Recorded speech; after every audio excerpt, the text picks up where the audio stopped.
මේක මේ පුංචි කතාවක් මම මේක කියන්නම් ඕගොල්ලෝ පොඩ්ඩක් අවබෝධයෙන් ආගෙන ඉන්න.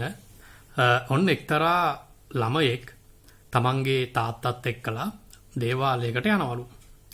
මේ දේවාලයට ගියාම මේ ළමයා දකින්නවලු දේවාලයේ ඉස්සරහාම තියෙනවා මේ සිංහයෙක්ගේ ප්‍රතිමාවක්. හරිද? මේක දැක්කම මේ ළමයාට බයක් හිතෙනවලු. බය හිතලා දැන් මේ ළමයා දුවනවලු. ඒ ළමයා දුවගෙන යද්දී තාත්තා ඒ ළමයා වල්ලලා ඉවරලා ඒ ළමයාගෙන් අහනවලු ඇයි පුතේ වා දුවන්නේ කියලා. එතකොට මේ ළමයා කියනවලු තාත්තේ අර සිංහ ප්‍රතිමාව තියෙනව නේද? මන් ඒක දැක්ක හැටිය බය වුණා. මන් දුවන්නේ ඒකයි කියලා මේ ළමයා කියනවලු. එතකොට තාත්තා කියනවලු මේ ළමයාට පුතේ මේ ඒක නිකන් මැටි ප්‍රතිමාවක් විතරයි. ඒකෙන් ඔයාට කරන්න පුළුවන් දෙයක් නැහැ. ඔයාට කිසිම හානියක් කරන්න බෑ ඒ ප්‍රතිමාවට කියලා. කොමාරි මේ ඒක ආගෙන හිටපු ළමයා තාත්තගෙන් අහනවලු මේම තාත්තේ ඒ ප්‍රතිමාවට මට මුකුත් කරන්න බැරි නම් අර දේවාල ඇතුලේ තියෙන ප්‍රතිමා වලට කොහොමද ඕගලන්ට ආශිර්වාද කරන්න පුළුවන්? ඒ ප්‍රතිමා වලට කොහොමද ඕගලන්ට යමක් දෙන්න පුළුවන්? ඒ ළමයා අහනවලු. එතකොට තාත්තා කල්පනා කරනවලු යකෝ දැන් ඇත්තනේ ළමයා කියන්නේ. අර දේවාල ඉස්සරහා තියෙන සින්න ප්‍රතිමාවට සින්න පිළිමයට මේ ළමයාට මුකුත් කරන්න බැරි නම් අර දේවාල වල ඇතුලේ තියෙන ප්‍රතිමා වලට අපිට මොනවද දෙන්න පුළුවන් කියලා දැන් තාත්තා හිතනවලු. මේක මේ මම කිව්වේ මේක ඕගොල්ලෝ හිතන්න ඕන දෙයක් ඇත්තටම මේ අද ලෝකයේ තියෙනවා ඊ타මාත්ම බලවත් ව්‍යාපාර. මම මේ කියන්නේ මේ සාමාන්‍ය ව්‍යාපාර නෙමෙයි ඔය සුපර් මාකට් කඩ. ඒ වගේ සාමාන්‍ය ව්‍යාපාර නෙමෙයි බලවත් ව්‍යාපාර. මම මේකෙන් බලවත් කියලා කියන්නේ මේ ව්‍යාපාර හරි ප්‍රබලයි. මේ ව්‍යාපාර වලට ගොඩක් දේවල් කරන්න පුළුවන්. මේ ව්‍යාපාර මේවන අයට මේ ලෝකය වෙනස් කරන්න පුළුවන් හැකියාව තියෙනවා. යම් ආකාරයෙන්. හරිද? එකක් තමයි දේශපාලනය. දේශපාලනය කියන්නේ තාමත් මොද ව්‍යාපාරයක්.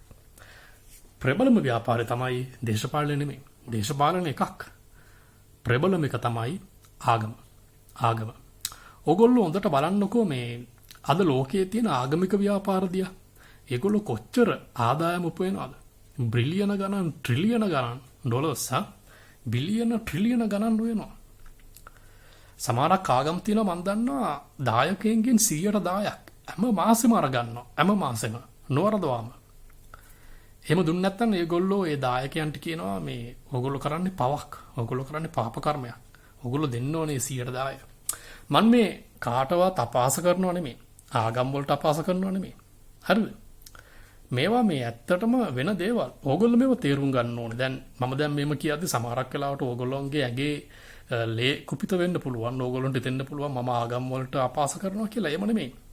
මේවා මේ මම කියනවට වැඩිය ඕගොල්ලෝ හිතන්න ඕන දේවල්. ඕගොල්ලෝ දකින්නවනේ මේවා. ඕගොල්ලෝ දේවාල වලට ගියාම ඕගොල්ලෝ දකින්න ඒවා ඉස්සරහා තියෙන ප්‍රතිමා නේ.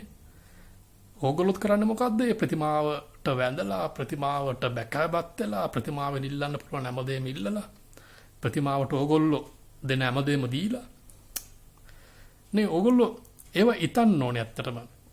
දැන් මම විශ්වාස කරන දෙයක් තමයි දැන් ඉස්සර කට්ටිය කමන්නේ අපේ ආච්චිලා සීයලා ඒගොල්ලෝන්ගේ ඉවරනේ දැන් කාලේ. ඒගොල්ලෝ මේ මෝඩ වැඩ කරා මිත්‍යාව පස්සේ ගියා. මා විකාර කරා පොඩි උන්ගේ ඔළුව වලටත් ඒ විකාර දැම්මා. ඒක හරි. ඒක හැබැයි ඉවරයි දැන්. දැන් තියෙන්නේ ඕගොල්ලන්ගේ කාලේ. දැන් අද හොඳ තරුණ පරම්පරාවක් ඉන්නවා.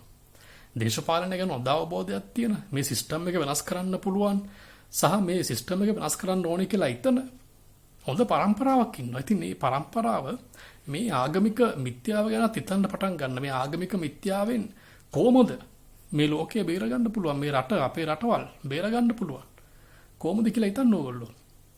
අපේ රටවල් මේ තුන්වෙනි පන්තියේ රටවල් විදියට මේ විදියට තියෙන්නේ එකක් දේශපාලනින්ද දෙක තමයි ආගමික මිත්‍යාව. සමහරක් වෙලාවට ওই දෙක මාරු වෙන්නත් පුළුවන්. අපිට අර ආගමික මිත්‍යාව කියන එක ලොකුවට පේන්නේ නැතුව දේශපාලන ඉස්මතු වෙලා පේන්න පුළුවන්. ඒත් ওই දෙකම වැරදි. ඒකින්ද මේ අපි තරුණ පරම්පරාව විදියට සහ අපෙන් පස්සේ තව පරම්පරාවක් එනවා. මේ ඉතින් අපි ඔක්කොම එක්කව වෙලා මේ ක්‍රමවේදය මේ ආගමික මිත්‍යාව දැන් දේශපාලනය වෙනස් කරන්න හැමෝම ඉන්නවා ගෝල් ෆේස් එකට ගිහිල්ලා. ඒත් ආගමික මිත්‍යාවත් අපි වෙනස් කරන්න ඕනේ. ඒ වෙනුවෙන් මතවාදයක් ඇති කරන්න ඕනේ. ඒක නිසා ඕගොල්ලෝ තේරුම් ගන්න, ඕගොල්ලෝ හිතන්න පටන් ගන්න, ඕගොල්ලෝ අවබෝධ කරගන්න. අඩුම තරමේ ඕගොල්ලන්ගේ දරුවන්ටවත් යථාර්ථය ඇත්ත කියලා දෙන්න.